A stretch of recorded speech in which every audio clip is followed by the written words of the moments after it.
Hey, this is Steve Edwards. I'm here to talk to you today about change leadership. Any leader, it is essential to have the ability to be a change agent. And I'm going to spend about 7-8 minutes today talking to you about 7 key elements of change that you need to have in your repertoire as a leader. The first one is change zones. Understanding that there are 3 key elements to these change zones. First of all, it's the comfort zone. People want to be in their comfort zone. Why? Because it's comfortable. People will stay there, but everybody's comfort zone is different. You need to know your stakeholders and how they're going to respond to different situations to know where that comfort zone lies. Beyond the comfort zone is the growth zone. We'll talk about that in a minute. The third circle is the panic zone. You never want to put people in that panic zone. But again, knowing your customers, knowing your clients, knowing your stakeholders will prevent that from happening. The optimal area here in this graphic is the growth zone. People continue to do what they've always done. They'll stay in that comfort zone. Why? Because it's comfortable. Our goal is just to cause enough disruption to cause them to move into that growth zone. When that happens, great things can occur. Number 2, failure to enter into the conversations that are already going on in the minds of the people you're trying to influence. Everybody has a mindset on a particular issue, no matter what it is.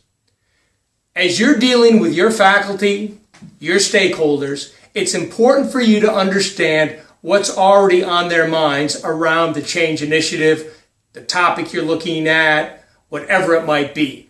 If you can do that, you'll know best how to approach them going forward. The third is the compelling why. People have to have a compelling why to change.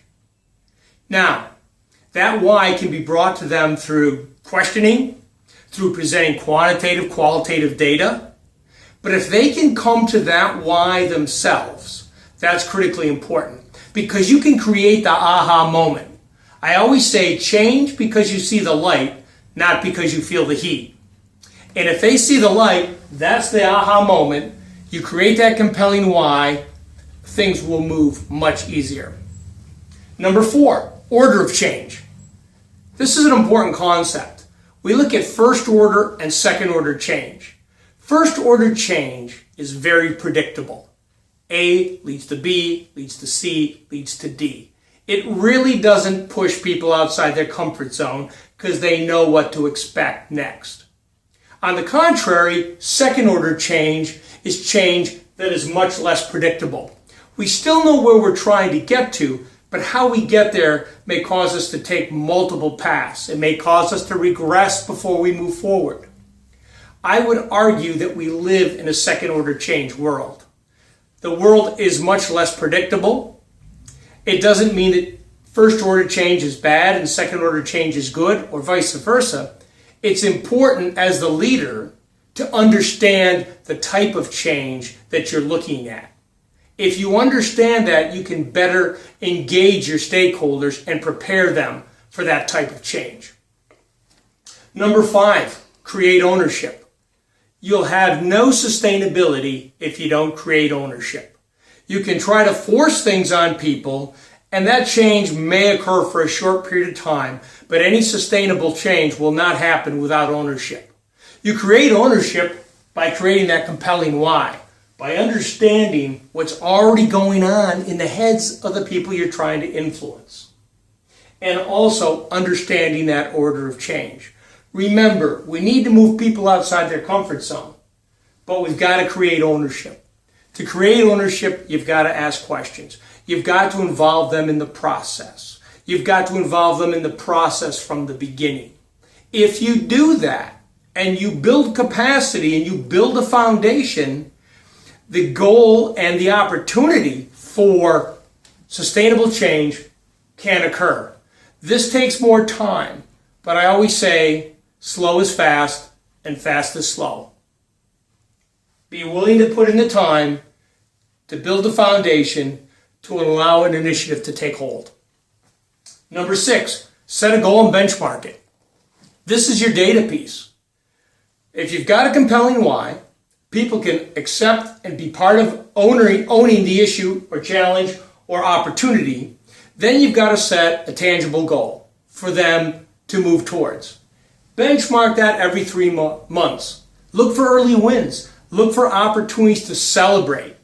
Look for ownership. When you can show them progress and they can see the progress themselves, the opportunity for engaging longer term will be much greater. Number 7, keep the conversation alive. You can't talk about it one time. You can't share the idea one time. You've got to keep revisiting it. You've got to keep it as a front burner item. If you do that, it stays on their mind all the time. And the more that you engage them in that conversation and let them create the conversation, the greater the likelihood that you'll have an initiative that will take hold and sustain itself over the long haul. Now, let's recap. We talked about 7 core elements for change to occur. If you want to be a change agent, you've got to have these 7 in place. Now, please understand, we could spend a whole lot of time talking more about each of these, but this is a first cut. Let's just review. Remember our change zones, moving people into that growth area. Number 2, making sure you understand what's going on in the minds of the people you're trying to influence. Number 3, create the compelling why.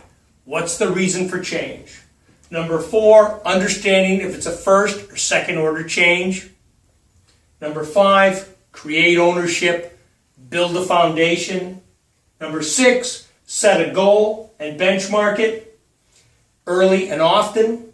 Number 7, keep the conversation alive every opportunity you have and always celebrate. Thanks for taking the time to be part of our change conversation. Go out and be a change agent and be a leader for change. Thank you.